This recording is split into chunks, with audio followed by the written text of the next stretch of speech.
GM, welcome back to Web3 Academy, a place for entrepreneurs, businesses, and creators to explore and learn how to use Web3 to transform business models and build thriving communities. This is Jay Bird, and I'm here with my co-host, Kyle Reidhead. What's up, Kai? What is up, my friends? Today we had a special guest on the podcast, Carly Reilly, the podcast host of Overpriced JPEGs. And Between Two Layers is the other one she's got. Really excited to bring her on. You know, we talked about a lot. So we talked about Carly's journey in building the top NFT podcast in the space, which is really cool. We talked about why she hasn't launched a token yet. And that brought, I think, a really good conversation between all three of us, just on around like creator monetization in Web3. And it was really nice. I really enjoyed that conversation. We talked about how she's celebrating her 1-year anniversary of her podcast and how she's going to do that in sort of a physical and Web3 way with her listeners, which is pretty cool. And then finally, she drops for the first time a big time announcement, and something that is live on the day that you are actually listening to this, assuming you listen to this on the day it comes out, the podcast. But this is a big deal in the crypto space, and it was done in partnership with MetaMask. So stick around to the end because you want to hear what's going on there. It is pretty awesome and pretty cool on what she's doing. Yeah, I think this is one of my favorite shows that we've done, just because it comes from somebody who is so deep in the space and has such an ability to zoom in, but also zoom out. And so we got great conversations and great perspectives on the macro of why Web3 matters and how businesses are thinking about this. But then we were also able to zoom in on some great stories and some specific examples of creators tokenizing their time, tokenizing their work. Really cool stories that you guys are going to get out of this. And the exciting announcement at the end, which is also something that gives you an opportunity to not only support Carly and support Web3, but also support charity. And just by, you don't have to make a donation, just by showing up in this way, you guys are going to find out you can support a great cause. So really cool stuff. What a show today. It was awesome. I love it. All right. Well, before we jump in, if you enjoy Web3 Academy and you want to support us in a zero cost way, you can do this so easily just by subscribing to our podcast or subscribing to our YouTube channel. If you're on YouTube, hit the like button. If you have any questions or thoughts for us, please leave a comment. We read those comments. It's super helpful for us to learn how to grow and to make better content for you and to onboard millions into Web3. So grateful for all of our listeners. We couldn't do this without you. Thanks for showing up as always. Before we jump into today's show, let's take a minute to hear from our sponsors. The future of social media is here, and that future lives in Web3 on top of Lens Protocol. Web2 social platforms are broken and ripe for disruption. You see, the epicenter of social media is the creators, and yet they are the most neglected. Web2 platforms like Facebook, TikTok, and Instagram are all essentially robbing creators of their worth. Creators are a new type of entrepreneur, forming new types of businesses. Yet with Web2 platforms, creators don't own their content or their profiles, and that's their product and business. Instead, they are tied to the platforms they choose to create on. Well, just like how crypto is freeing us from banks, Web3 is freeing us from these centralized platforms. On Lens Protocol, creators own their content, own their profile, and even their social graph and followers in the form of NFTs. This allows you to move freely from one social application to another with your content, profile, and followers moving along with you. Lens Protocol enables self-sovereignty for your social graph and interoperability across the internet. At Web3 Academy, we believe this is the future of social, and that's why we've partnered with Lens to ensure that the path of social media is heading in the right direction. Visit lens.xyz to learn more today. GM, everyone. Welcome to another episode of Web3 Academy. It's my episode now. Well, you know what? GM did come from Carly. I fully Picasso'd that one from you. Wow, the truth comes out. That is where, and what happened was, I feel like we're just recording now, but what happened was, just dived in. I was listening when we first started the show. I was listening to Overpriced JPEGs. Shout out, one of my absolute favorite podcasts. Probably my favorite podcast, Carly. Probably. Oh my gosh, I'm like probably the only podcast that I listen to. Like I listen to every episode, and and I was trying to figure out how to bring Web3 culture into the show more. And you always start with GM. And so I tried it once on our show, and immediately afterwards, it just hit. So many people started messaging and calling us and saying GM. And it happens. It's a funny thing how it like bonds people. You're like the most engagement you'll ever get on a tweet is just like tweeting GM. I'm like spending all this time thinking of like the perfect Web3 thesis to tweet out. It gets like 2 likes. And I'm like, hit me with a GM. And it's like 100 likes and, 1,000 comments. I'm like, well, screw it. You can't overthink. You can't overthink it. You just gotta go. You just gotta say it. If you can't beat them, join them, right? What's the saying? Jump in, GM. Yeah. All right. Well, welcome to another show of Web3 Academy. It is the Doer Spotlight. And today with us, we have the one and only, the legend, Carly Reilly, host of Overpriced JPEGs and Between Two Layers. And we couldn't be more stoked to dive in to everything on Carly's end. So let's start, Carly, with your rabbit hole story. How did you first fall down the rabbit hole? Well, thanks for having me, guys. This is so fun. My rabbit hole story, I'll try and give the quick version of this. I worked at a hedge fund out of college, and there was like the one degen in the office. This is back like 2016, 2017, who, was like deep into crypto. Funny story. This was, Coinbase days, but Coinbase was super early. He was really into like trading Monero, which everybody knows what Monero is. Maybe that gives you a sense. Like, he like the super privacy coin. I didn't really, know too much at the time, but, he once was late for work. So he was getting gold bars delivered to his house because he couldn't cash out direct to fiat with Monero. Like if you wanted to sell Monero, you had to like go to Bitcoin and then cash out to fiat. It was like many more steps, but there were sites where you could literally just buy gold with your Monero. So it was like, it was like that era of crypto. And, he definitely whet my appetite. Like I was like the one loser in the office who was like willing to like listen to him endlessly drone on about this stuff because I did think it was interesting. And we talked about Ethereum. I bought a book about Ethereum actually that I think I never read, but and was like, oh, like the concept of smart contracts, like it was interesting. And then I kind of put it aside. I went and worked for Andrew Yang's presidential campaign. So I joined that campaign really early after hearing Andrew on a podcast. Funny enough, podcast, very influential pieces of my life, and ended up working as his finance director for about last year or so of the campaign. So I was really just focused on fundraising, working with a lot of our big donors. And we had a number of donors who were into crypto. So it sort of stayed on my radar there, not any of the ins and outs, but I was like, all right, this is still like a thing. And then after like left politics, was like, that is a toxic beast. Love Andrew, but politics is kind of tough on the mental health. And I went to a venture studio, and that's where I was at the beginning of last year when I started I don't even know exactly what triggered it, but like started to see what was happening in DeFi. And I was like, oh, like they're doing it. Like all these things that were sort of conceptual in 2016, theoretical about Ethereum is actually now being developed. And isn't this sick? And so that's when I started to fall down the rabbit hole and discovered NFTs, probably a couple months into 2021. Did you reach back out to your employee that you used to work with? No, actually, did I don't know if I did at that point. We've talked a few times, right.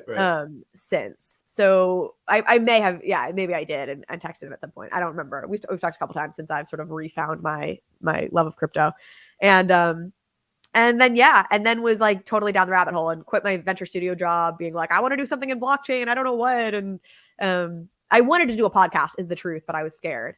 And so anyway, so it was a little while before I then actually started Overpriced JPEGs. And so then, okay, so now fast forward us to Overpriced JPEGs. Yeah. So I quit my job at the venture studio in March of last year or thereabout, and wasn't sure what I wanted to do, but wanted to do something with crypto. Found a blockchain super early stage startup called Block that was, calling itself a lab, right? They were sort of just like playing around in crypto, which seemed like the perfect place for me to go if I wasn't exactly sure what I wanted to do. I was like, cool, I'll like play around with these guys for, a little while and see what happens. And so I started to tweet more about NFTs and blockchain. And Ryan Sean Adams, who's one of the co-founders of Bankless, Brian and David both knew me from my Yang days. David had been a big Yang fan. He had actually volunteered at a Yang rally in Seattle that I had been overseeing. So he's talked about this before. He's like, it's so funny. Like, I kind of knew of you as like Yang's right-hand woman back like years ago. And then I had helped to co-host Yang's podcast a few times, even after I left the campaign. When he was running for mayor of New York, he was really busy. So I would sometimes step in and co-host an episode of his podcast. So Ryan and David had both heard me on that. We'd actually interviewed Ryan at one point for the podcast. And so as they saw me starting to like tweet more about this, Ryan DM'd me and said, hey, would you ever want to start like an NFT show? We want to plant a flag around NFTs on the Bankless side, but it's not really our, main focus. Would it be something you'd want to do? And I was like, this is wildly fortuitous. I absolutely want to do this. Because again, that's sort of what I'd wanted to do back in like March when I was leaving the venture studio, but felt, imposter syndrome and like, I'm still so new to this space. And the idea of building an audience from scratch is, I think, really overwhelming naturally. And so I just felt incredibly lucky to have it kind of come together that way. Kudos to the Bankless boys. I mean, they're the ones that connected us. Love the Bankless boys. We love Ryan and David. We're all big fans. I was just on a call with them. They're the freaking best. They are the best. I'm curious. You obviously heard about crypto. You got super into crypto, but then you kind of went the Web3 route, right? NFTs. You talk a lot about business models on Overpriced JPEGs, similar to the stuff that we're talking about on our podcast. Why did you immerse yourself in Web3? Like, what was it that really matters to you about this space? Like, what are you seeing in this that like excites you so much? Yes. Well, I think those who are too stupid to DeFi end up in NFTs. I'm just kidding. I was like, okay, clearly I'm not going to be the best at this. That is me. No, I really. Kyle's smart enough to DeFi. I am not. I'm kidding. But I did like kind of get into DeFi. I was like, well, this is, just the yield farming. I just can't. Day in and day out, I just can't do it, both like, it's a little boring to me, day in and day out. And then B, I do think it's just like a particular kind of brain wiring. And so for me, the culture side of NFTs was like the first thing that drew me in, just like clearly there's something here. And I'm sure we'll dive into it a little bit more about like what I think is so exciting about this space. But yeah, it was the kind of the culture that grabbed me first. I think the stages of the internet, the internet is really just about connecting. And I think you had this like internet 1.0, which like connected us to information. It allowed us to figure out that like, the wine tannin, you don't have to use an encyclopedia anymore to figure out what kind of wine, whatever the hell you want to know about wine or whatever. Right. And that was sort of like connectivity there. Then you had the social media side, which was another obviously very obvious kind of connectivity and connecting you to other people, et cetera. And I really think NFTs are just that next layer of connectivity and bringing creators closer to their fans, being obviously a huge one, bringing brands closer to their audiences.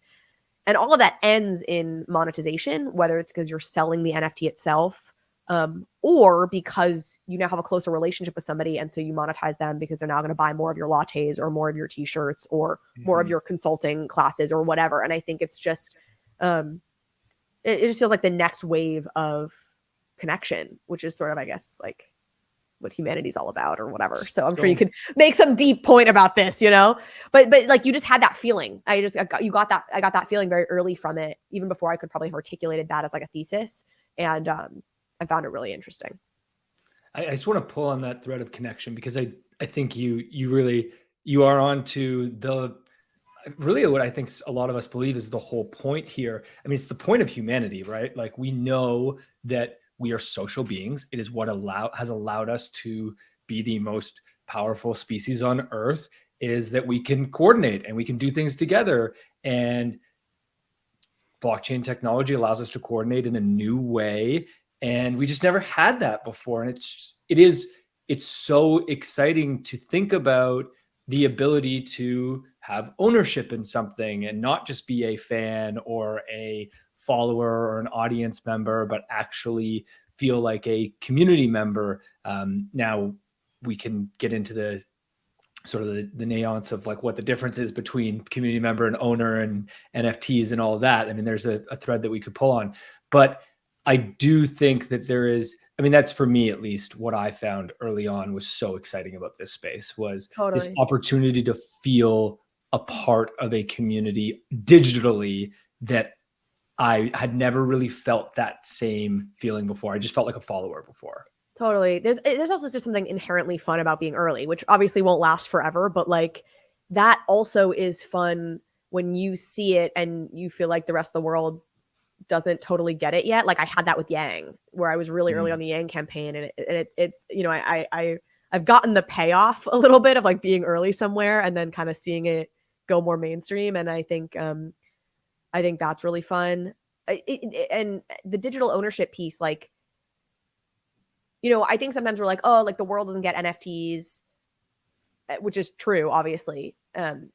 But it's not necessarily because they haven't heard good explanations, right? Like digital ownership is a perfectly good explanation for NFTs that a lot of people have heard. They just still don't get it. Like it's such a paradigm shift. But once it clicks, like you can't go back, you know? Like I recently had to, you know, I logged into something using my Gmail address and I was like, I'm annoyed that I'm logging in, that like my entryway, that like my walk through this doorway is being controlled, overseen, monetized by this company that I'm getting nothing from. And that even as somebody who has been into this for a year and a half or more, you know, arguably, like that wouldn't have bugged me 2 years ago, you know, like and now it does. Like it's fully clicked in that way where I'm like, this is irritating that somebody else gets to own this interaction that I'm having. I should own this interaction that I'm having. That's the thing, is I think most people just the problem hasn't hit them yet. Do you know what I mean? So like until they experience the problem, like for me, my Facebook account got shut down years ago and I was running my business on Facebook. It was a podcast and everything in the health space. And that's how I had everything. I had a big following on there, whatever. And just one day I woke up and it was gone. Don't even know why, still to this day. So like for me, the moment I learned about Web3, I was like, oh, well, this is definitely needed. This is obvious. But most people, I think they haven't had that happen to them yet. But I think like it's happening more and more frequently. So I think people will start to, and then once you experience Web3 for the first time, you're like, oh, okay, now I see what's happening here, right? Yeah. So I think they just need to experience it first, and then, but I don't know, it takes a while for that to happen. Yeah.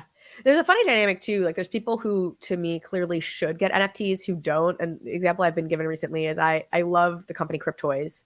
I won't dive too much into it, but if folks don't know it, like, you know, digital toy collectibles modeled off of LOL surprise dolls, where like the biggest trend in toys of the last like 5 years has been these like dolls that come in these boxes where you can't see what the doll looks like, and then you open it and they've got different rarities. I mean, it's literally an NFT. It's just a physical doll, right? And so they've really modeled this toy company after that, and it's digital toys, digital collectibles, and they have a partnership with Masters of the Universe, the like, you know, 80s popular franchise. And so Masters of the Universe are releasing digital collectibles with Cryptoys, and the Masters of the Universe account was tweeting about this. And of course, like the just hate and vitriol in the comments of people being like, what the heck? And I was dying laughing because there's some dude who posted, he's like, you know what? Like, you know, like, fuck this. Can I curse? Are we cursing on this? Like, screw this. It's too late. Yeah, I just did it. So I guess we are now. He's like, screw this. And he posts a screenshot of him returning his Masters of the Universe, like, you know, collectible that he had ordered.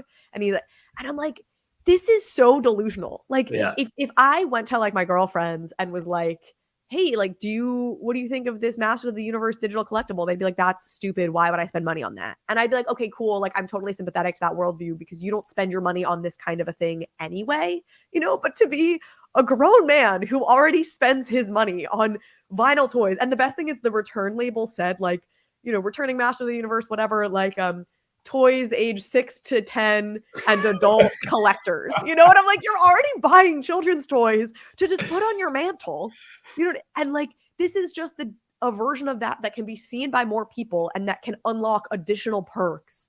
And you're so mad that you think this is such a scam. You're returning the children's toy that you bought. Like that stuff doesn't click more readily. I still don't quite understand, but it's just people have to just get into the mindset.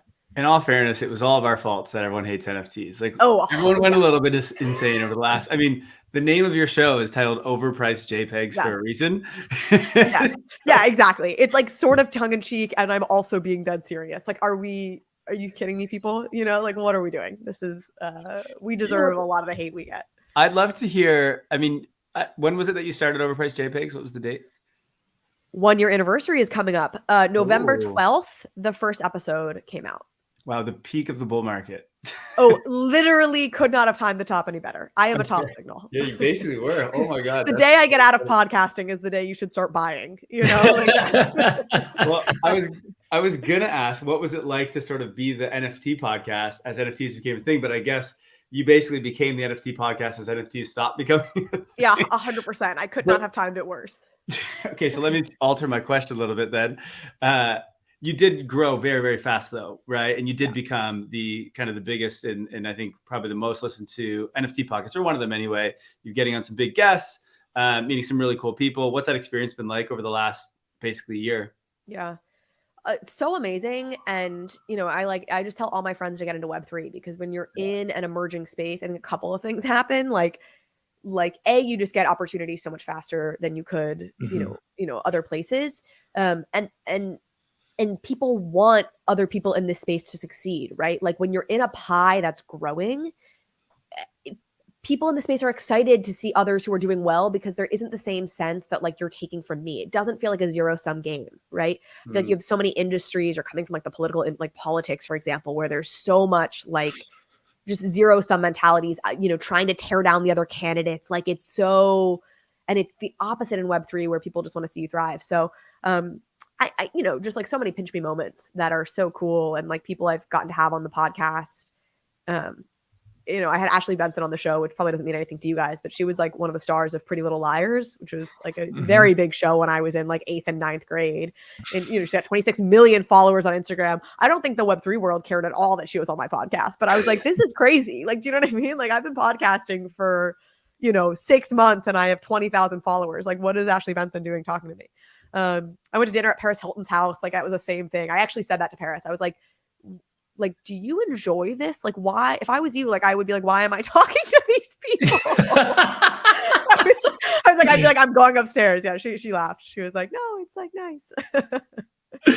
So yeah, it's been really, I just feel so incredibly fortunate. Well, congrats on the 1-year anniversary coming up. That's super exciting. Well done. Thank you. I have a fun, I'm doing something fun for it. Tell us about it. Should I share? I'm like trying to figure out how much I want to say, because I do want some of it to be a surprise. But so I'm airdropping for every guest who's been on the show, some of my awesome like big social media supporters, people who have been sharing the show a lot on Twitter, and you know, I just have built out this, you know, bit of an audience who's been so lovely to me on social. So I want to try and reward folks. We are airdropping those folks an NFT that has been designed in collaboration with a really awesome artist who will remain nameless. And so that airdrop should be happening on the 12th, like on the 1-year anniversary. And then in January, those NFTs will be redeemable for a bottle of overpriced gin. So you'll be able to go on. There's some limitations, right? Because there's like legal laws around liquor. So like I can't do it international, and not every state applies. So, you know, if you fall in a category where international or you're a state this doesn't work for, you know, you can DM me or DM somebody, we'll chat about it. But where you'll get like a bespoke bottle of gin with the art label on it that we designed. So it'll be like a collector's edition of gin. In addition to being some kick-ass gin that's been, you know, like I sampled it beforehand, and, you know, we went through a whole process. So I'm really excited about that. I just wanted to do something kind of different to commemorate it. And I love the tying digital and physical thing. I think that's a great way to bring just extra value to people in the endless conversation of like when utility. I'm like, get yourself drunk. There's your utility. You know what I mean? Like, that's it. So I think it's very interesting on how content creators are going to use Web3 like this, right? In terms of using NFTs. And by the way, there's a bigger announcement coming at the end of the show that we, you know, for those who heard in the intro, we got a bigger one. That was not the main announcement. There's a bigger one. So stick around for that.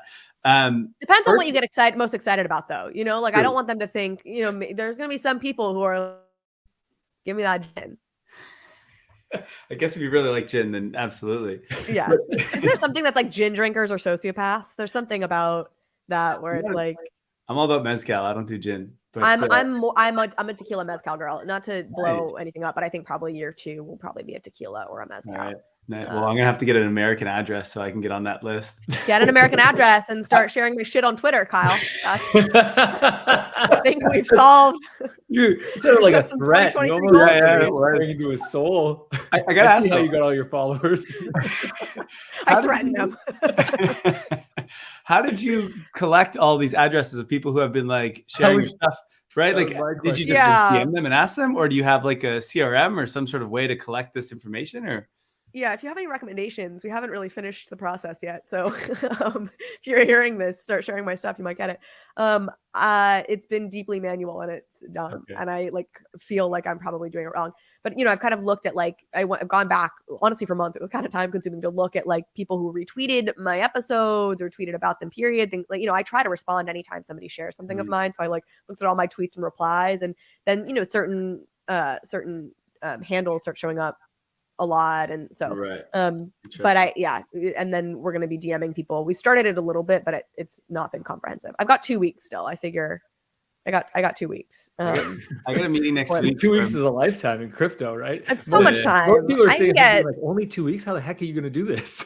yeah. No, I'm like, I got so much time. Are you kidding me? I got a meeting next week with this guy who's I can't remember the name of the company, and I feel bad because I would like to say it, but anyway, he created this thing where it's like a CRM, but for Web3. And so like you can track everyone who interacts on like your Twitter and like what kind of activity they have, et cetera. But then it connects them to their wallet. Because if you onboard them with a form or something, they can connect everything. And so you see their on-chain activity, their Twitter activity, and there was a few other platforms. And I was like, oh, damn, that's really cool. I can see that being super valuable. But anyway, maybe that's great. I should use that. I know. Well, and we'll kind of talk about this because I've never done a token before for the show, and we can maybe talk about why. But I kind of liked this as like the my kind of initial. All right, I'll have an initial set of wallets now that I'll have kind of interacted with that I can presumably I'm not making any promises, but like kind of add to over time, and that it will kind of become essentially my my like NFT collective. Like the people that I kind of reward as I continue on in this space. So let's just talk quickly. Who are you doing this airdrop with? Because I love that you like asked you're that. Yes, with a company that focuses on this. Yes, I was going to mention them, so I'm so glad you prompted that. Liquid Collections is the name of the company. They very recently launched. I've been advising Kit Kotick is their CEO and founder, one of the co-founders, I should say, I guess. And I've been working with him for months now. He went through the Meta Angels, like the Angel Labs. If you guys were familiar with Angel Labs, sort of the, like incubator. And I was a mentor, an Angel Labs mentor, and got partnered with Kit, and it's just been amazing. So he founded liquor.com. He had like the liquor.com URL and like 20 years ago, I want to say, or something, but built it into this, really big Bev Alc brand. And so has just partners in every layer of the supply chain stack, et cetera, around Bev Alc. And so, gosh, I hope he doesn't, I don't want to butcher this, but like one of the really powerful ways that NFTs, help with his model is you can predict fulfillment in advance, right? Like one of the challenges with liquor is like, or let me say it this way. You only have the biggest celebrities that launch alcohol brands, right? It's your George Clooney's and your Kendall Jenners and your complete A-lists. For a variety of reasons, there's regulatory stuff, right? But it's like, you need to know that you're going to sell out before you put a bunch of investment into it. And NFTs allow a way for more like micro influencers, even if that means 1 million followers or whatever, to be able to launch liquor collectives and have a better sense of like what the fulfillment needs are going to be up front. And there's, again, also like regulatory elements to this that are made a lot easier because the fulfillment up front. Like obviously anything is easier to do if you know what quantities you need up front, but there's a whole extra layer to it when you're talking about such a regulated industry like Bev Alc. And so this really unlocks this capacity for micro influencers to start doing liquor drops in ways that really wasn't, or wine drops in ways that really weren't possible before. And so they're partnering with some like Web3 native artists and brands. And I don't want to give anything. I don't want to make any of their announcements for them. So, but I'll just say they're really cool. And I'm super excited to kind of be one of the very first drops because I just think it's such a fun way to reward people. Do you have to burn the NFT in order to get? I'm not making people burn it.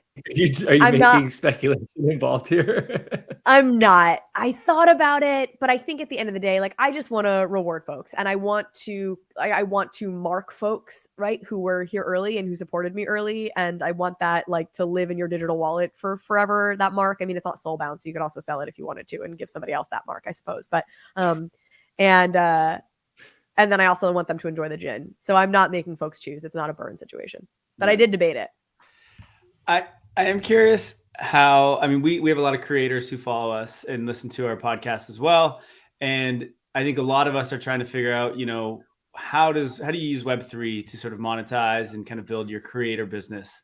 You know, we've written a bunch of articles about this and talked a lot about this, but I'm curious on, you know, you're now almost a year into yours.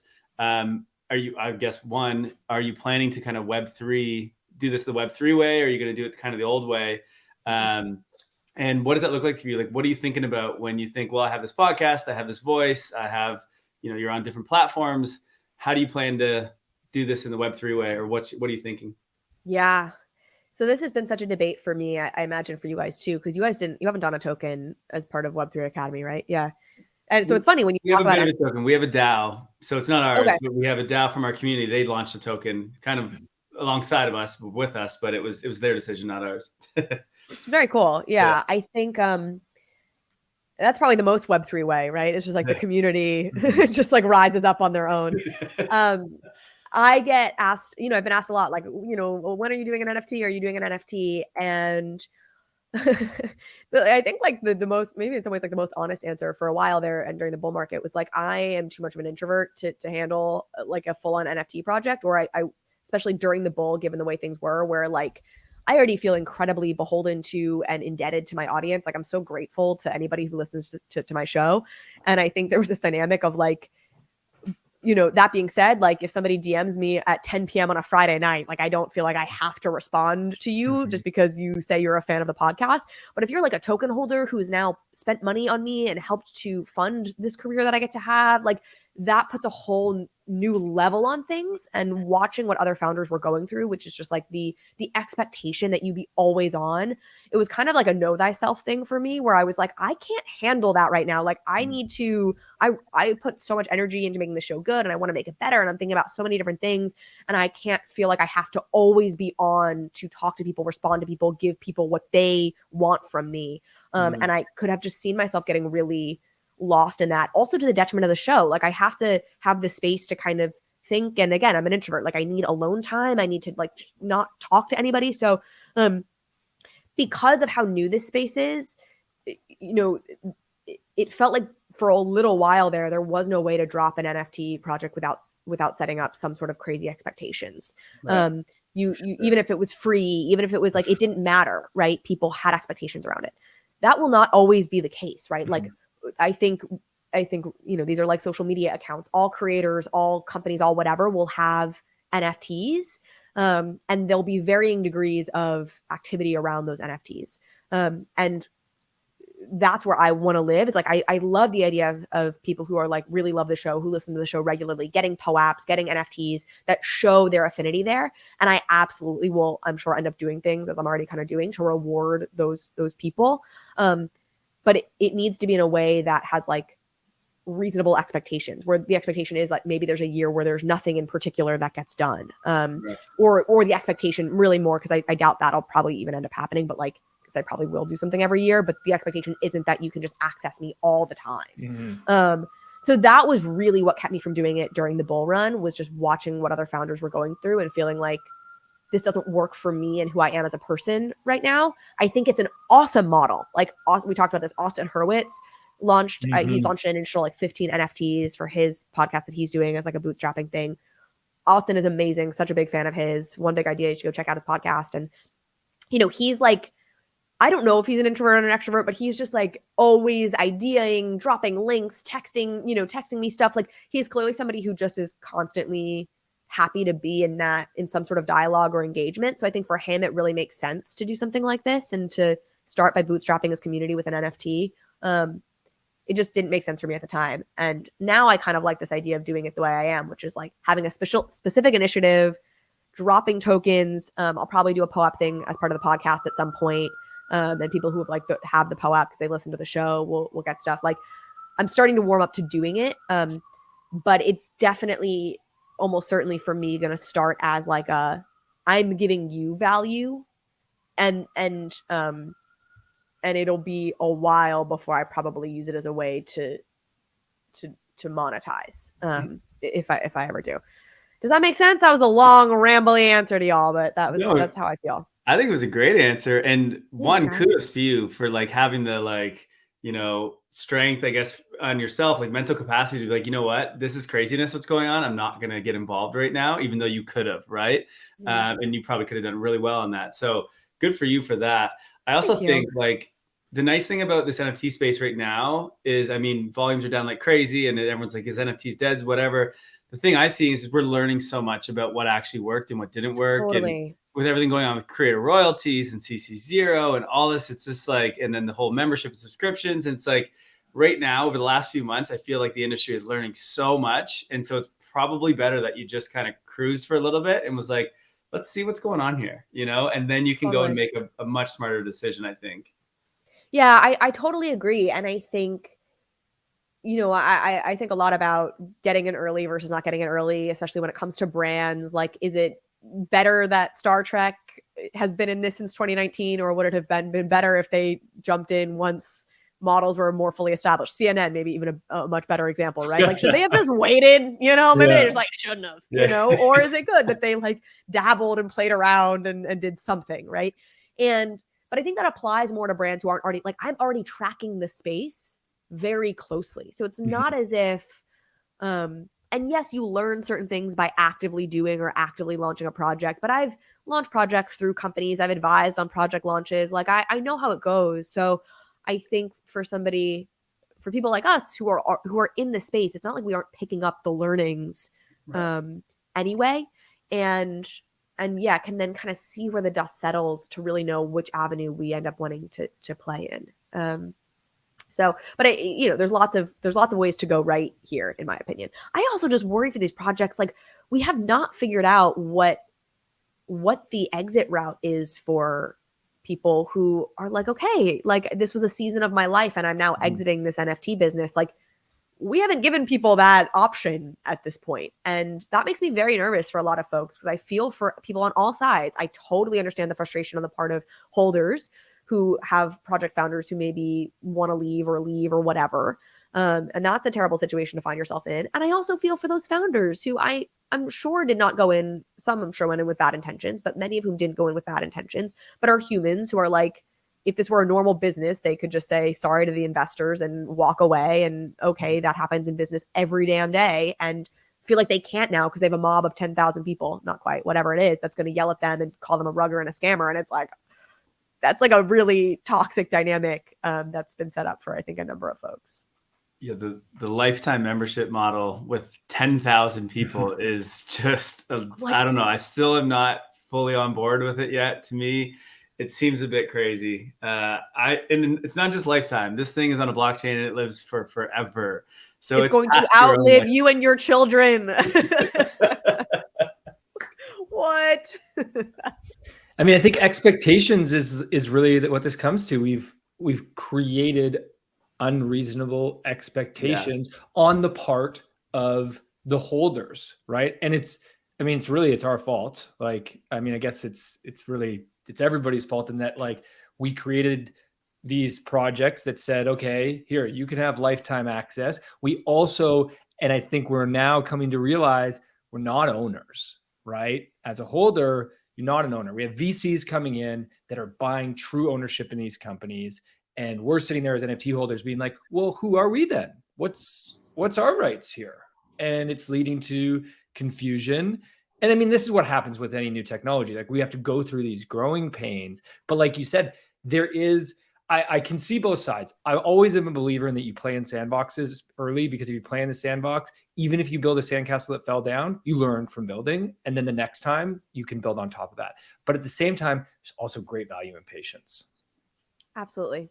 Absolutely. And I think if you are somebody who knows you're a really good community builder and like you love that, and you love sitting in these chat rooms and these forums and whatever, and you want to get into the creator game, I think it's probably a really smart move for you to launch an NFT to kind of launch that first community, to be your first community. Like there's tremendous power to like really building up a community via an NFT for your podcast or show or whatever creative endeavor you want to pursue. So I don't want to like, blanketly say don't do that, but I do think it's important that people go in eyes wide open and just, assess based on who they are as a person, like what, and what level of pressure can you handle of like, how much is it going to affect you if you have a bunch of people screaming at you? And that's where like, for me, I think I can somewhat handle that in the sense, like I've dealt with like internet hate a bit in the past or whatever, but I would feel really beholden anyways. You guys, I think you guys get it. What about you guys haven't either. What about social tokens? Have you put any thought into a social token instead of NFTs, or because you're overpriced JPEGs, you kind of have to go with the NFT? Yeah, I feel like I've always felt like I should do the NFT thing. I also like, I like the idea of pairing like visual art, and like really giving it kind of this like full, I mean, that's part of it too, right? Is I don't think I'm probably in like the final brand stage for overpriced JPEGs. Like I've got sweet branding. It's what it is for now. I like it, but I think I'll probably evolve it at some point into like I don't know, a different brand look. And at that point, maybe I'll dovetail sort of like a brand look to my NFT. I don't know. It's those kind of things. I think it's just the NFT side, given like the space that I play in, what I cover, and there's the fun of it, felt like probably where I'd want to go. What have you guys thought about all this? You guys have your DAO, but you haven't launched an NFT. Yeah, we haven't launched an NFT. We haven't honestly talked much about launching a collection of NFTs, have we, Jay? And I think we're still just kind of playing in the sandbox learning. Like we've launched like POAPs and things, and we did that just to kind of play around. Really, we're just focused on building our community. And I mean, we're really more on the learning side. So we're looking at, how do we improve our newsletter and maybe go, the premium side of newsletter, and do we NFT that? So like one of the things we're actually working on building right now is token gating our community and the events and things that we run in our community, and doing it with NFT subscriptions. So trying to use NFT, but in a different type of business model, and maybe kind of experiment and lead the way in there. Because there are some people doing it, but not really at scale yet. And I think the tech is getting very close to being pretty good for that.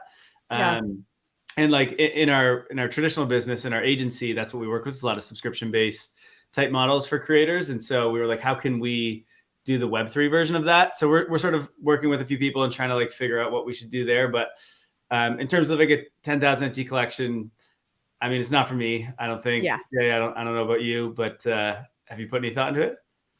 Yeah, I mean, I think that like on our end, we're lucky in that we don't need the money. So we have the benefit of patience. And don't get me wrong, like the money would be nice to grow faster, and there's lots you can do with that, but we don't need it. And so that's allowed us to sort of sit back. And I think where we've come to is really in the last month is we do want to do something, but we just kept looking at this like 10,000 token holders, lifetime access. And we're just not convinced that is a sustainable business model. We had Zeneca on the podcast like months ago. He said, he was like, I'm not convinced. He's done this. And he's sitting there being like, well, creator royalties are going to zero probably. I mean, hopefully not for everything, but they will for a lot. Well, so where's your recurring revenue stream? You have no recurring revenue stream, but yet So then what we came to was our belief was like, okay, the only way to do the 10,000 or whatever the lifetime access is if your community is going to build with you. Okay, but now you're talking about something completely different. Now you've got to go basically build a DAO and do more the Truth Labs model and give 50% to the DAO and fund the DAO and try to build together.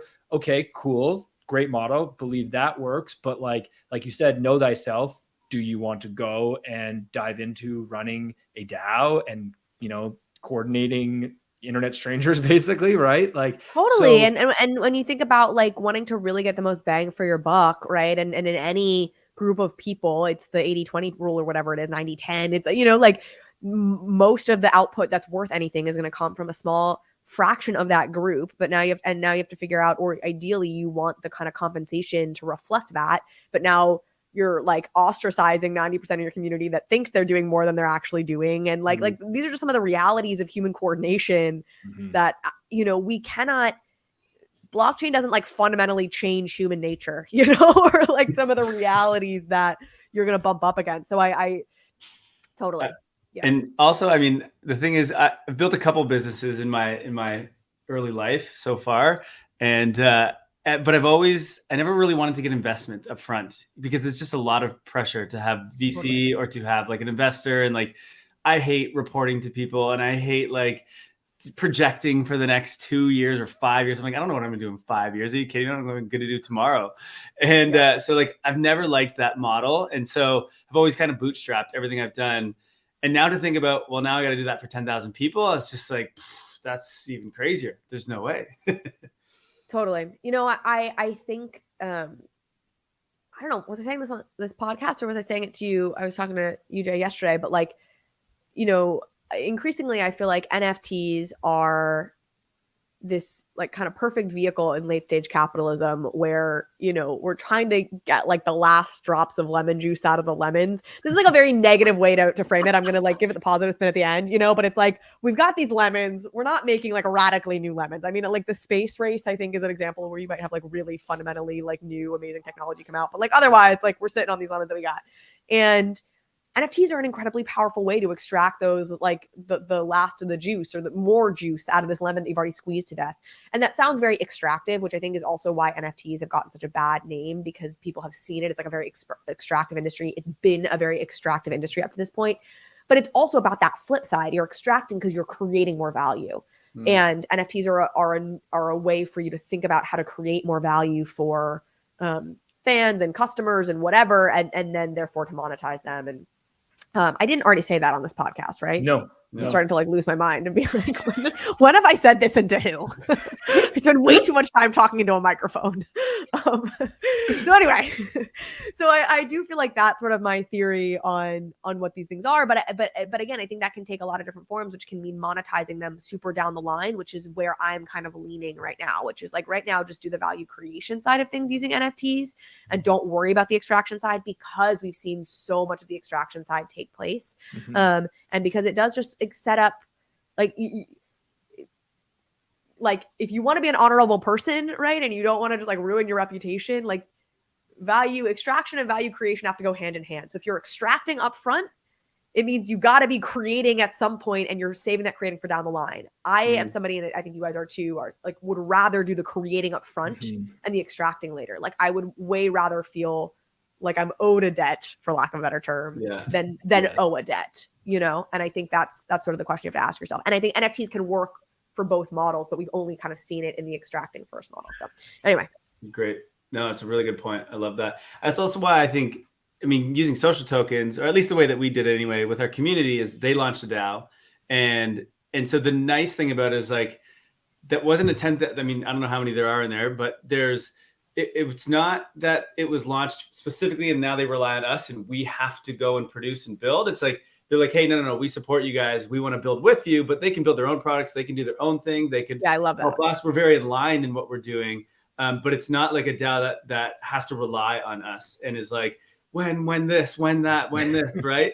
And so I think it's been a much better experience that way. I don't know how I would feel if it was the other way that we're talking about. So very interesting takes though. It's great. Yep. Unlock Protocol is the NFT membership protocol for Web3. Content subscriptions, community access, event tickets are all forms of memberships, one of the most common business models for creators and entrepreneurs today. Building an NFT membership opens many new possibilities for your members. Everything from tailored multi-platform experiences to the ability to sell an unfinished subscription on secondary markets. These are things just not possible in Web 2. However, in order for this business model to work, creators need NFTs which are time-bound or have built-in recurring payments. Unlock Protocol does this for your NFTs. Better yet, with a few simple steps, you can create your own NFT contract without code. What WordPress has done for websites, Unlock Protocol is doing for membership NFTs. If you're an NFT creator, you can't rely on royalties as they are likely going to zero. You need recurring revenue. You need Unlock. At Web3 Academy, we believe NFT memberships are the future of business and community. And that's why we decided to build on Unlock. Learn more at unlock-protocol.com. All right, let's do the big announcement.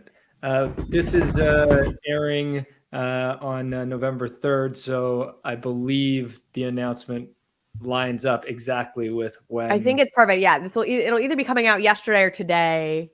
Okay, what's coming out, Carly? Well, I feel like this is we like framed this up like, I'm not giving everybody $1 million. This isn't like an Oprah situation where I'm like, if you listen to my show, you're a millionaire now. You get an NFT. Well, we got to have ways to get people to listen to our whole podcast. Oh yeah, that's fair. Maybe we should have done the overpriced gin thing last. No.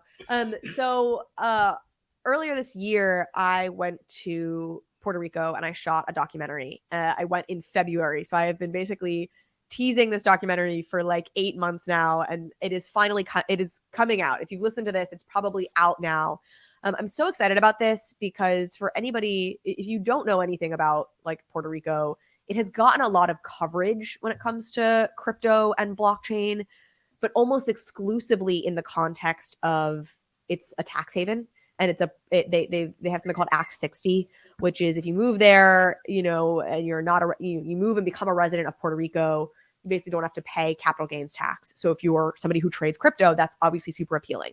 And so there's been this kind of crypto colonizer narrative that has come out that's valid, right? Where you have a lot of people moving to the island, driving up rent prices, hurting people who are locally there because they can't afford housing anymore, et cetera.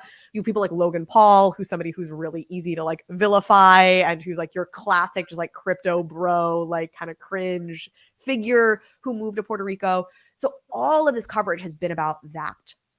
And what I learned just because I started to talk to some folks is like you actually have an incredible group of local native Puerto Ricans who are really into blockchain. And Puerto Rico is a really natural fit for blockchain adoption and for NFT and adoption because you have just an incredibly artistic community, right? Mm-hmm. Music, I mean, Bad Bunny, Daddy Yankee, you have some international musicians who have come out of Puerto Rico. And then also like visual artists. I mean, they have entire, like communities that like murals are on every street corner, on every building. Like it's a super art heavy community.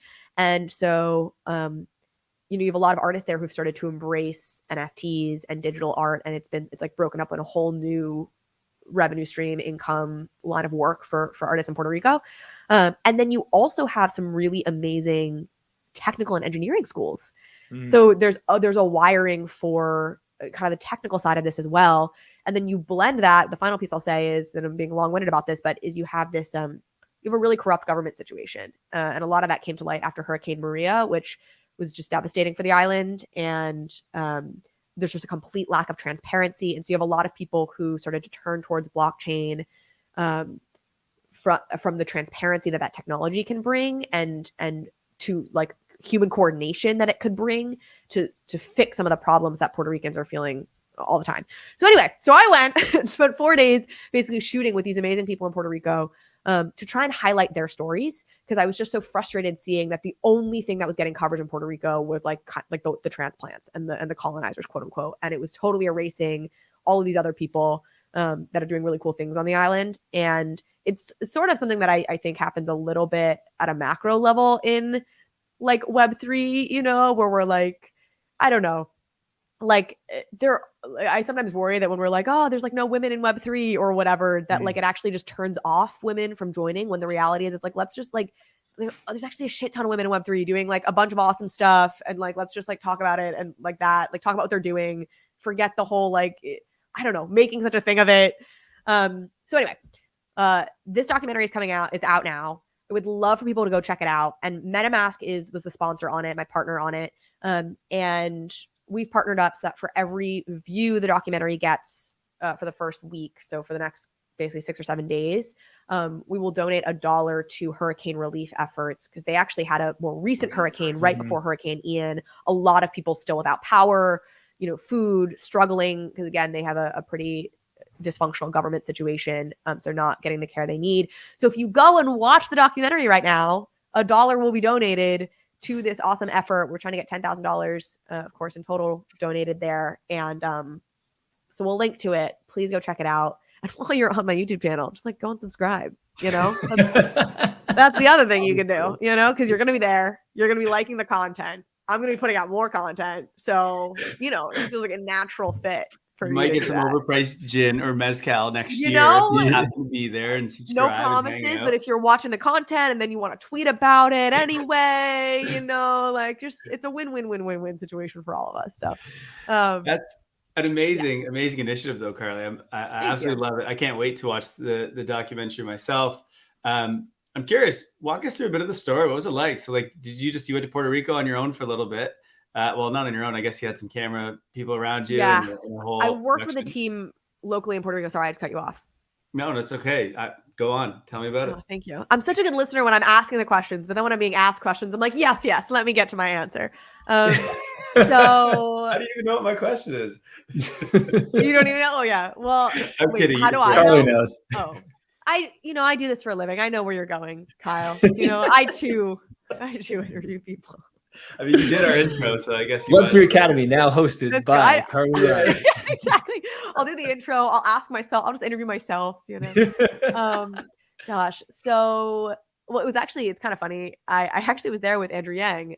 He and his wife and Zach. And there was a little group of us that went. Andrew and Evelyn got married in Puerto Rico. They love Puerto Rico, so they were going anyway. And they were like, "Hey, do you guys want to come?"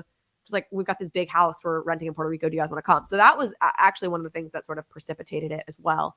And then I worked with a film team in Puerto Rico to shoot it.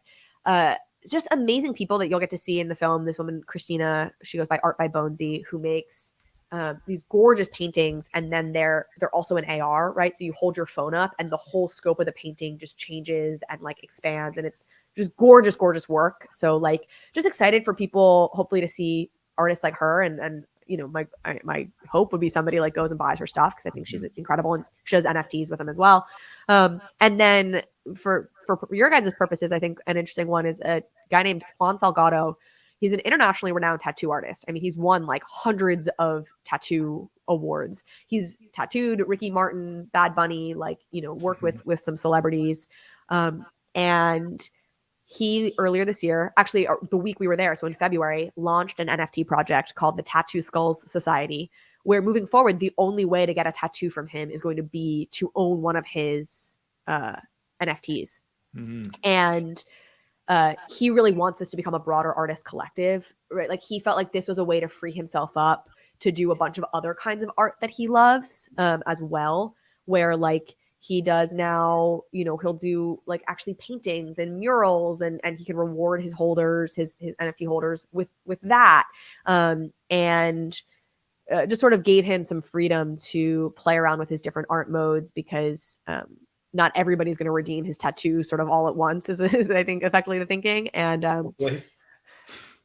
Yeah, hopefully. And so anyways, that was really cool. And we had a great conversation. And, I think there's still a question mark, for him. And when we talk about business models of will this be more profitable or not, mm-hmm. Relative to his old business. And I think the answer to that kind of remains to be seen. But what I feel like you see with a lot of these folks who are trying this early is it's not about, he clearly thinks he's going to be able to maintain his lifestyle on it. Right. It's not mm-hmm. It's not going to hurt him. And again, it's giving him more flexibility now in ways that he really wanted as an artist. So he's really cool. I mean, I could talk more, but I'll. So is there only, I just got to ask, is there only one collection then? Because he's a good example of, I love the concept of tokenizing his time, career, essentially, right? Yeah. In his career. And there's a cool speculative nature to that, in that if you are a supporter now, you get to get in and support him. And then perhaps he becomes even a bigger tattoo artist down the road, and it's very difficult to get in to see him. And the only way is to get the NFT. So that's interesting. But the one thing I wonder though is, again, I come back to the sustainable business model thing. If royalties go to zero, then is this his only time that he is making revenue off of his main career? Or does he have plans to do another collection down the road? So it's a really good question. Obviously, when we were filming this, it was February and we were not having the royalty conversation. And there was sort of an assumption that royalties were a thing that were going to be a part of this. So I have not followed up with him since all of the creator royalty stuff has gone down. What his plan was, was to lead the way, but to ultimately bring other, I think probably tattoo artists, but also just other Puerto Rican artists kind of to build like a whole collective out. I don't know if that means maybe doing other drops where he's working with the artists and maybe takes a small percentage because he's sort of helping them guide the way and they're leveraging his existing audience. And I could see that being another way where he continues to expand the collection without being like dilutive to it, because he wants this to become a broader community for artists that he's sort of building out with this as like their anchor project. I should follow up with him and be like, hey, so with the royalties being this weird question mark, what are you thinking? I mean, you have to hope that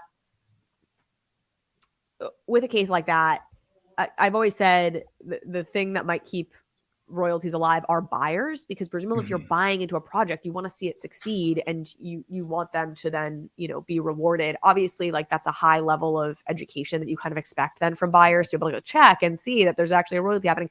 But if there was ever a case where I feel like that would be an extra true, it would be in a situation like this, right? Where like you're presumably buying in because you love this artist, you want to you want one of his tattoos, and you know he needs recurring revenue, he needs income, and so you would be extra scrupulous about making sure that you're buying from a place where he's getting a royalty. But I that also is probably somewhat fantasy. And I can see the case where he develops a marketplace and it's part of this collective, and in that marketplace, royalties are something that everybody honors because of the UX and the website and the experience. Talks about the need to pay royalties and how it goes back to the artist in this case. It's not just, because I think one of the things that we all struggle with around royalties is there's clearly a difference between a royalty going to an artist. Like that makes so much sense to all of us, right? Like how many, I watched the documentary and I don't remember the name. Christina talked about how when she makes physical art, she has no idea what happens to it. Like it just disappears into the ether. She doesn't know if it's resold. She doesn't know if it's like being hung on a wall. Like she has no idea about it. That's a bummer for an artist, right? Like totally. It's way better if they can be part of that art long term. They put so much effort and energy into that art and that creation process. So I think we all get that. So where we struggle is on the corporate side, right? Of like, exactly. Does a corporation deserve to get 7% royalties? Like, does Artifact need 7% royalties in perpetuity going to Nike? Like, I don't know. Why do they need that? What are they giving to it? So I think that's where I do think you're right, that there will be we're already seeing it. There's a lot of people that are doing sales off chain for large NFT projects, and they are honoring the creator royalty back to the artist just because they value the art and they value the artist. So I think that like we'll still see that. I think the other cultural thing. Yeah, I agree. The other thing that comes up for me here is just this idea of tokenizing time. I find very interesting, and it makes me think about Zeneca and the 333 Club, where what he did. I mean, it is a lifetime pass, and be interesting to ask Zeneca what he thinks about if it is zero royalties. But that's basically what he did. Was he said, okay, I don't know what to do with my time, how to manage my time. Everybody wants access to me. As he becomes more of a leader in the space, there's going to be more people saying, hey, can you consult? Can you advise my project? So he said, okay, I'm just going to launch 333 Club. There's 333 NFTs. If you're in 333 Club, which I'm a member of, and then you literally have access to a Calendly where you can grab an hour of his time. And that's super valuable. And so, can you book more than once, or can you only book once? No, you can book as many times as you want. See, you got to make them burn it, right? You got to go like, oh, I'm going to work for 5 more years doing tattoos, right? Mm-hmm. And that means I'm going to do 1,000 more tattoos or 10,000 more tattoos. And you sell all 10,000, especially if you've made it as an artist. Everyone wants this, but right now they just pay you an hourly rate. They come when they can. And you go, listen, I'm going to do 10,000 more tattoos for the rest of my career. And so I'm going to launch 10,000 NFTs, and I'm going to see what the market thinks it's worth. If you're good and you've built a good reputation, I bet you that goes up a lot more than if you're just charged hourly. But now they have to burn it every time. And so they have to get it done by, whatever, 2026 or whatever he decides on. And then there you go, right? And now you've kind of gotten rid of that. It's still that lifetime thing, but you only have it. It's like exclusive for a certain amount of time. That's the way I see it working, but I don't know. Yeah, that's interesting. I mean, what comes to mind to me is like, he's still a young guy, right? Like, does he want to be like, I only, like what if he decides he wants to start tattooing again, and then all the people who spent a bunch of money because they thought they were getting his like second to last tattoo, you know what I mean? It's like, this is where you just, it's hard, right? This space does box you into sort of absolutes that feel scary to have to make at any one point of time, because like, you could be Tom Brady who decides you're going to retire, and then a month later is like, well, apparently I'm back, It's exactly what I thought of when you said that. I thought you were going to say how Tom Brady can't even like stick to a work commitment. You know what I mean? Like, Tom Brady can do whatever the hell he wants. All right. He can do it. I thought you were going to say how Tom Brady announced today that him and Giselle they're getting divorced. So well, I will say, I thought we were going to talk about marriage commitment. Well, that he, in their statement, he was like, the kids will remain like the center of our universe. And I'm like, let's be honest, Tom, like the kids are not the center of your universe. Football is the center of your universe. And if the kids are the center of your universe, you would have stayed damn retired, and you are addicted to this game. And I'm just going to be the one to say it. So, but just for the year, going back to Tom Brady is a quarterback in the NFL. Doesn't everybody know that? I said for the European listeners who don't watch football, I'm telling them who Tom Brady is. They know who Giselle is, I bet. Yeah, true. Just saying.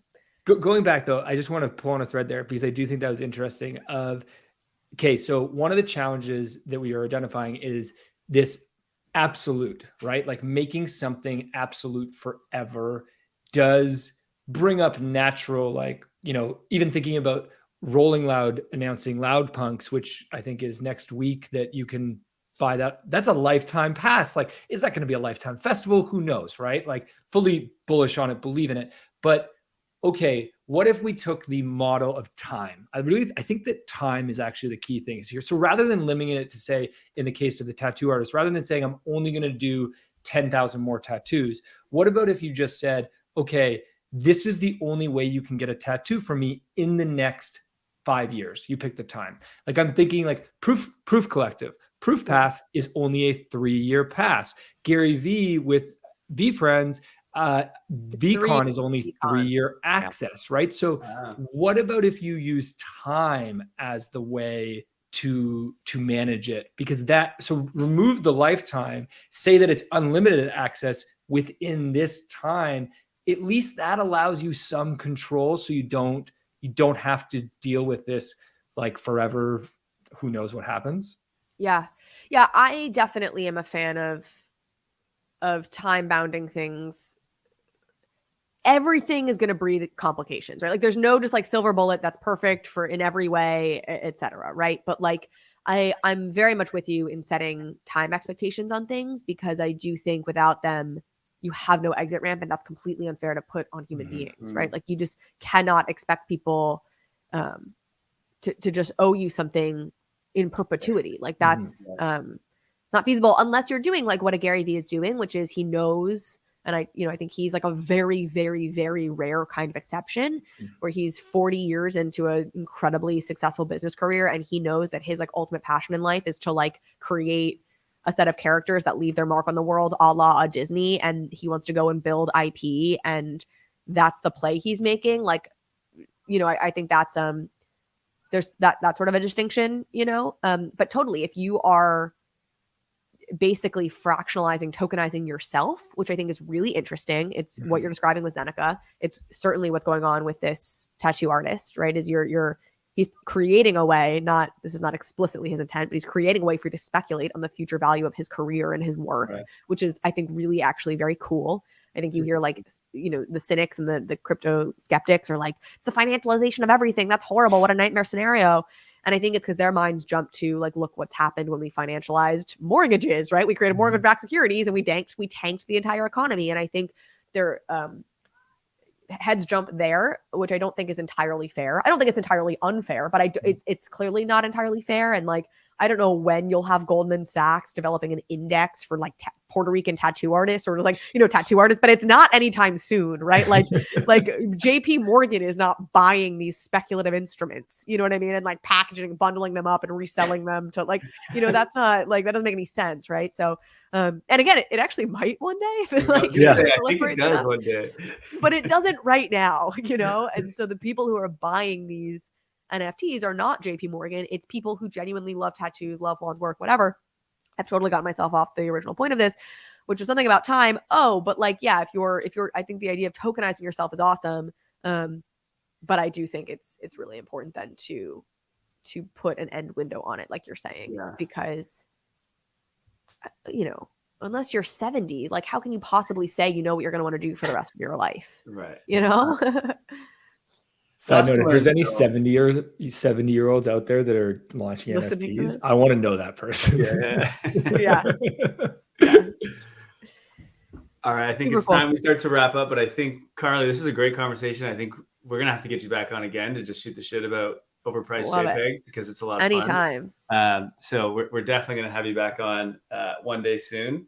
But Jay, why don't we start to, well, I guess first, Carly, I mean, you've already done a couple shills about your YouTube specifically, but why don't you give us some more? We're going to do a speed round, which I think is going to be a lot of fun. But first, where can people find you? Okay, Carly P. Reilly. I think it's on, if you're watching this, you see the little link. Anyways, you can go follow me on Twitter, Instagram, the various things. I don't really do much on Instagram, so probably just follow me on Twitter. And then please subscribe to the channel. That's like really the ask, is Overpriced JPEGs. The show is through Bankless Effect, essentially, but we just recently launched its own separate YouTube channel. So we're in the process of trying to grow that up. So would love for you to go subscribe on the YouTube or, wherever you get your podcasts, you can find Overpriced JPEGs. You can rate and review it, all those things. I would really appreciate it. Such a podcaster. I love it. Such a podcaster, yeah. Wherever you get your podcasts, But also a marketer. You're the first person that's ever mid-show been able to throw a CTA in there. I'm trying, man. I don't have the Bankless blanket anymore. I don't have like the security blanket of their 180,000 subscribers to soften any like shitty episodes, where I'm like, it wasn't, like, I don't know, 8,000 people watching. It can't be that bad. I don't have that anymore. For an introvert, you're a pretty natural marketer. So thank you. I'm impressed. Okay, let's speed round it. Everybody's favorite time. Couple quick questions coming at you, Carly. First question: what's an NFT you'll never sell?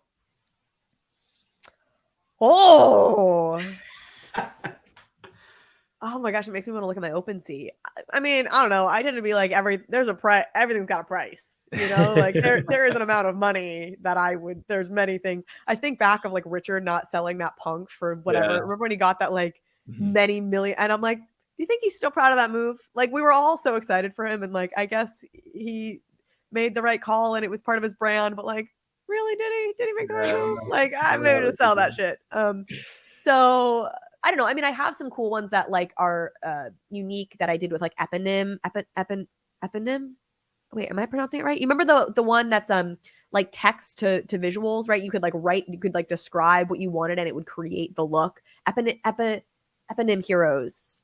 Oh my God, I can't believe I'm making this up. It's an AI. They have an AI software, and basically I could type in like brunette with blue eyes and like pink lips, and like you could describe how you wanted it, and then it would generate an image via AI. This was pre-Dolly. It was like it predated some of as this stuff's gotten more popular. And so I generated some through that, which was really fun. And I made some. You could like reload them until you got one that you wanted, and then you got to name it. So like that one feels kind of personal. I named it like from whatever. I think I used the stripper name, Cheney Middlemay, which is like, anyways. So I like stripper named her, but she's like sweet. And, I feel like I probably would be less inclined to sell her. I definitely have like a lot, like my Meebit, I feel my Meebit is my only entry point to the Yuga universe, which doesn't bias me to Yuga at all. Like sometimes people are like, you didn't disclose you have a Meebit. I was like, I was writing about apes. Like it just didn't even occur to me. Like it's not affecting the way it's not clouding my judgment towards Yuga, but like I definitely want to hold on to that for a while because I do appreciate having sort of an entry point into their universe. But there's definitely a price at which I would sell my Meebit. I don't know what it is, but like I'm not clutching it like it's my mother on her deathbed or something. So yeah, okay, sorry. Long-winded answer for the speed round. Well, no, it looks great. Love it. Okay. Any upcoming projects you're excited about? There's a project called Our Planet that just minted. It minted out actually. And I interviewed the founders, a woman, Geeta Senka Panavar and Ashley Vickers came on the podcast recently. It was this week that it minted out. they're incredible, like just, exciting because they're like very serious businesswomen who have an incredibly, decades long track record succeeding and like taking businesses public and like just super serious people. Actually Canadian. Oh, she's not Canadian, but she lives in Canada. Geeta has won like Canada's like Woman of the Year like 4 times. Like they're like some like crazy, just like the best woman in Canada is like essentially the award, and she's won it like 4 years in a row, which is crazy. Unreal. Yeah, and she just super badass, and their passion is really kind of how do we take off-chain assets that are super expensive and only accessible to or available to high net worth individuals through, your JP Morgans of the world, bring them on chain, tokenize them. I mean, they do become securities at that point, right? But tokenize them, fractionalize, tokenize, distribute, and make them accessible so that you can actually have more people participating in like off-chain financial assets that are lucrative, but only available to like the very rich. And, feeling like smart contracts take down the overhead cost of those kinds of sales in a way that make it feasible in a way that hasn't previously been feasible if you're going through a JP Morgan. So, I think they're doing some really cool stuff. So that would be a project that I'm excited about that's just launched. Can you give an example? Like, would be an exple like an early I can give you in a business, like a very specific example. Okay. She is super into green energy stuff. So she has an investment fund that's invested in a bunch of things, including they own. I might be getting some of the specifics a little bit off here, but effectively, it's a plant, not a leaf plant, like a factory plant that turns cow manure into energy. There's like a tremendous amount of like carbon that gets emitted through like cow shit, and they're repurposing that into like arguably the cleanest energy that's out there because it's actually carbon negative because it's also preventing the carbon from going to the atmosphere, and it's profitable, and it makes really good returns, and it's millions of dollars to own, and something like that would be something she'd be looking to allow for co-ownership in by 10,000 people as opposed to like the 10 people who all put up $10 million or whatever it was. Yeah. So I just got to say, it's really funny that you said that the cleanest energy is going to end up coming from cow shit. I know. I think we joked about that on the pod, but like literally, again, because it's not just clean. It's like also it's preventing an actively negative environmental event. I get it. It's just funny. So that would be an example of something. Again, you're like fully in the heart of securities territory now. Mm-hmm. But if there's anybody I want kind of working on this problem, it's them. They've got apparently a really amazing compliance officer who's, been dealing with these securities questions for decades, and they're trying to work it through. So super cool. Love it. Yeah. Okay. Last question. If you had a billboard that 1 billion people were going to see, what would you write on it? Watch overpriced JPEGs. No, I'm just kidding. I don't know. You called me a good marketer earlier, so I was like, I've got to lean into it. That is a very hard question. 1 billion people. 1 billion. Your face on it doesn't have to have your face on it, but oh, that's that would be wild. Honestly, like where my head goes, which is not like a Web3 thing specifically. I don't know what it would say. I do think we are so in our own echo chambers, and this, this ties to NFTs in the sense that like what NFTs are enabling is like, as we increasingly have our like micro communities, NFTs are ways to kind of bond and form even tighter versions of the micro communities we're already forming. But I do think it's like deeply dangerous, and it is like so ironic to me how just people across all sorts of different ideological spectrums, just like the lack of empathy for people on the other, like ideological spectrums, I just find like alarming. So if I had like an audience of 1 billion people, I feel like I don't think there's anything you can say on a billboard that's going to solve this, but that is kind of the message that I want to get out there. It's just like kind of empathy for everyone. Like I think, I don't know. I just have a lot of empathy for everyone. This gets into a whole like question around free will though. Like I don't really believe in free will. And so I think like you can't really blame or fault, whatever. That's a deeper hole. But that's kind of like where my head first goes. That's another rabbit hole. We got the NFT rabbit hole, and then we've got the like, does Carly believe in free will rabbit hole? That's where my head initially goes. So like, that's what like I want 1 billion people to like embrace. But then otherwise it would be just like, watch Overpriced JPEGs or something. Well, it should be subscribe to Subscribe to Overpriced Don't JPEGs. watch. That's not good enough. With a quick little bit.ly, something that's really easy to like remember, on your drive home, so you can actually go home and do it. What's funny is our social team was actually creating billboards and putting a face on it of the person on our podcast. And then like sometimes they would tweet it out. Sometimes they didn't really do it, but they just decided yesterday that they're not going to do that anymore. And they canceled it. But thank God, because what the heck would they put on the billboard? They have to. Oh yeah. Well, you can put a QR code. Yeah. Just a QR code. That's QR actually maybe code, what there I would it do. is. If I had 1 billion people, I do a QR code so that I can get people to. I mean, that is the answer, regardless of what the message ends up being. If I'm like trying to preach my like weird hippie empathy shit, or if I'm like just telling them to subscribe to Overpriced JPEGs, for sure putting a QR code on there so you could actually like, have people scan it, have them do something more, see a longer message. Yeah. Give them an NFT. Get their pixel, get their wallet address, get their email. Yeah, get all their 213, private information. 100%. Start to communicate with them, monetize, sell them something. Exactly. Get their email address. Really start building out the social profile. Understand where they're spending their money, so I can better target them with my ads. 100%. All the things. All right.